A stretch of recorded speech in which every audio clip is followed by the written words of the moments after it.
बिस्मिल्लाहिर्रहमानिर्रहीम। जून की आज 20 तारीख़ हो गई है और इस वक्त जो है ना हम तिल के एक फ़ील्ड में हैं। ये छट्टे के ज़रिए काश की हुआ फ़ील्ड है।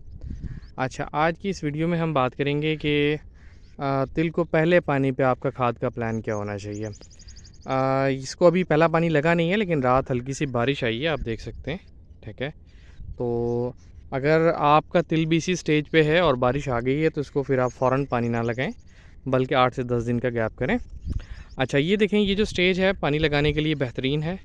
ये 25 से 30 दिन की तकरीबन इसकी एज होगी और इस स्टेज पे जो है ना आप इसको पहला पानी लगा सकते हैं।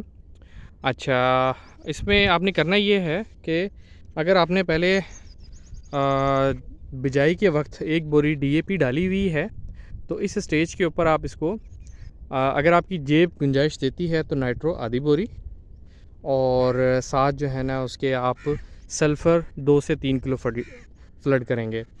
लेकिन अगर आपने इसमें आधी बोरी जो है वो डीएपी डाली हुई है तो आप एक बोरी जो है ना नाइट्रो पूरी भी डाल सकते हैं, क्योंकि नेक्स्ट के अंदर जो है ना बारिशें ज़्यादा मुतवक्का हैं, तो हो सकता है कि नेक्स्ट मंथ के अंदर हमें इसमें खाद डालने के लिए टाइम ही ना मिल सके।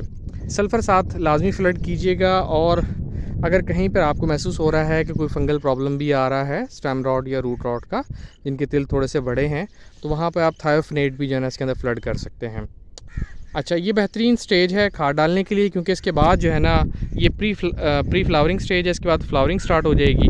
फ्लावरिंग के टाइम पे जो है ना आप इसके ऊपर एक अमाइनो एसिड का हल्का सा स्प्रे कर देंगे। ठीक है ना, उम्मीद है कि फ़सल आपकी काफ़ी बेहतर हो जाएगी। इंशाल्लाह जब ये नेक्स्ट पानी की स्टेज पे आएगी तो फिर हम अगले पानी का आपको जो है ना प्लान बताएंगे कि उसमें आपने क्या करना है। वीडियो देखने का बहुत शुक्रिया।